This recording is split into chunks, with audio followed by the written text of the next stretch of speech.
कैसे हैं आप लोग। उम्मीद है इस लॉकडाउन में भी आप लोग बिना किसी हताशा के, निराशा के समय का सदुपयोग कर रहे होंगे, अधिक से अधिक टाइम अपने स्टडी पे दे रहे होंगे।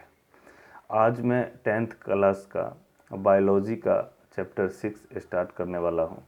ध्यान से आप सुनना। आज बस ओनली सिर्फ इंट्रोडक्शन होगा। ओके, आज सिर्फ ओनली इंट्रोडक्शन होगा। इंट्रोडक्शन में मैं आपको ये समझाऊंगा कि लाइफ प्रोसेस जो चैप्टर है, इसमें what is the meaning of life process, इसके अंडर क्या क्या आते हैं, इन सब चीज़ों का हम लोग डिस्कस करेंगे।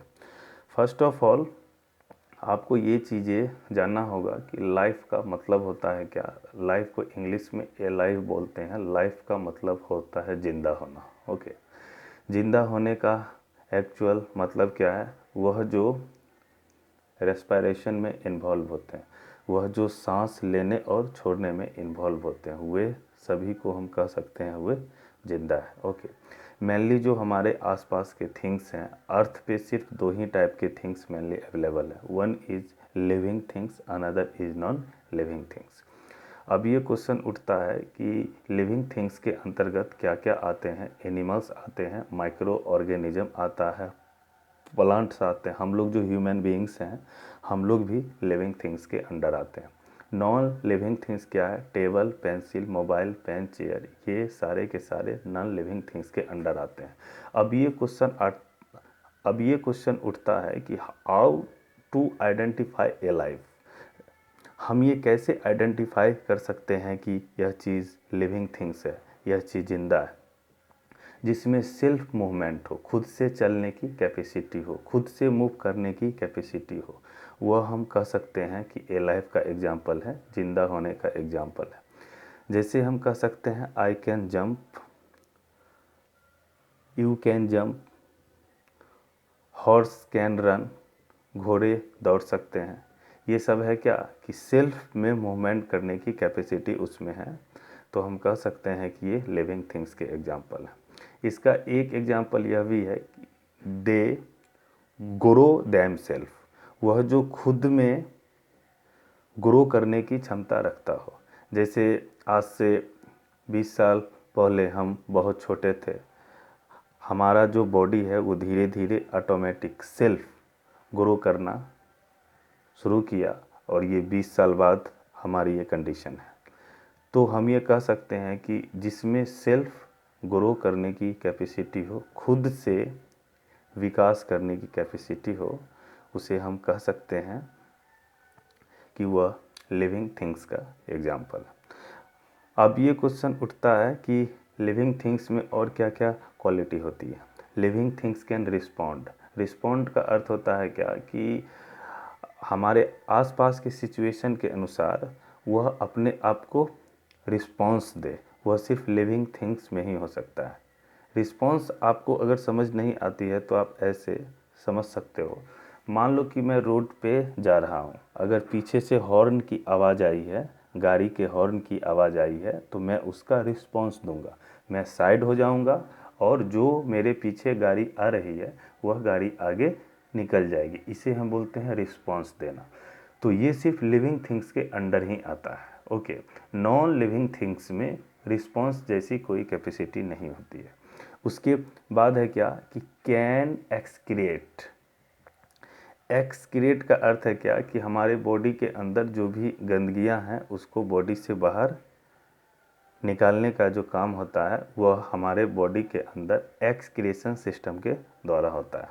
लिविंग थिंग्स का एक यह भी फीचर है कि कैन रीप्रोड्यूस। रीप्रोड्यूस का एक्चुअल मतलब ये होता है कि इंसान का जो नेक्स्ट जनरेशन है इंसान के जैसा होगा, गाय का जो नेक्स्ट जनरेशन है वो गाय के जैसा होगा, हॉर्स का जो नेक्स्ट जनरेशन है वो हॉर्स के जैसा होगा। तो रीप्रोड्यूस का मतलब यही होता है कि अपने जनरेशन को मूव करने के लिए अपने जैसे न्यू इंडिविजुअल को जन्म देना ही रिप्रोड्यूस बोलते हैं। इसके बाद हम लोग आते हैं कि लाइफ प्रोसेस का सर एक्चुअल मतलब होता है क्या? वह सभी प्रोसेस बॉडी के अंदर जो हमारे ज़िंदा रहने के लिए ज़रूरी है, उन सभी प्रोसेस को हम लाइफ प्रोसेस बोलते हैं। एक बार और सुन लो, हमारे शरीर के अंदर वह सभी प्रोसेस जिसके कारण हम जिंदा रहते हैं, उन प्रोसेस को हम लाइफ प्रोसेस बोलते हैं। जैसे न्यूट्रिशन हुआ, न्यूट्रिशन का अर्थ है क्या? Intake of food. उसके बाद हुआ रेस्पायरेशन हुआ, रेस्पायरेशन का अर्थ है क्या? हम लोग जो न्यूट्रिशन को लेते हैं उसको कैसे हुआ एनर्जी के फॉर्म में चेंज करें, डेट इज कॉल्ड रेस्पायरेशन। उसके बाद है क्या? ट्रांसपोर्टेशन। ट्रांसपोर्टेशन का एक्चुअल मतलब ये होता है कि हमारे बॉडी के अंदर जो एनर्जी बनती है उसको बॉडी के अलग अलग ऑर्गन तक, बॉडी के सभी पार्ट तक पहुंचाने का जो काम करता है वह एक्चुअली ट्रांसपोर्टेशन के अंडर होता है। उसके बाद एक फोर्थ इसमें आता है एक्सक्रिएशन। एक्सक्रिएशन सिस्टम में एक्चुअली हमारे बॉडी के अंदर जो भी गंदगियाँ होती है, जो भी वेस्ट मटेरियल होते हैं, उसको रिलीज आउट करने का काम एक्सक्रिएटरी सिस्टम के अंडर होता है। ओके स्टूडेंट, तो आज बस इंट्रोडक्शन था। आपका नेक्स्ट डे लेक्चर 2 कल जो आपका होगा वो क्लास 2 होगा। पहले आपके व्हाट्सएप ग्रुप पे मैं क्लास 2 का नोट सेंड करूँगा, उसके बाद उसके 1-1.5 घंटे बाद आपका जो वीडियो लेक्चर जो हमारा है वो मैं अपने यूट्यूब चैनल पे अपलोड कर देंगे, उसको आप देख लेना, इससे चीज़ें समझ आ जाएगी। एक चीज़ और स्टूडेंट जो आपके लिए बहुत इम्पोर्टेंट है, जो भी चीज़ें नोट्स मैं आपके साथ जो शेयर करता हूँ इसे आप लोग फेयर कॉपी में लिख लेना। ओके, इससे होगा क्या कि आपका जो नोट है वो कंप्लीट हो जाएगा, फेयर कॉपी कंप्लीट हो जाएगी। इससे आपको पेपर के टाइम में पढ़ने का मौका मिलेगा। उसके बाद ये 6 चैप्टर जब हाफ कंप्लीट हो जाएगा तो इसके बाद ऑनलाइन एक टेस्ट ऑर्गेनाइज करेंगे हम। ऑनलाइन टेस्ट जो होगा वह जूम ऐप से लेंगे, सभी स्टूडेंट को कनेक्ट करेंगे, सभी स्टूडेंट हमारे सामने होंगे, कैमरा के सामने होंगे और उनको ऑनलाइन टेस्ट देना होगा। ओके, ठीक है। फिर हमें उम्मीद है आप लोग इस लॉकडाउन में समय का सदुपयोग कर रहे होंगे। और ये जहाँ तक मेरी अपनी सूझबूझ है, ये जो लॉकडाउन है ये इतना जल्दी छूटेगा नहीं। अगर छूटेगा भी तो दिल्ली शहर में अभी तो मेरे अनुसार मुश्किल ही लगता है।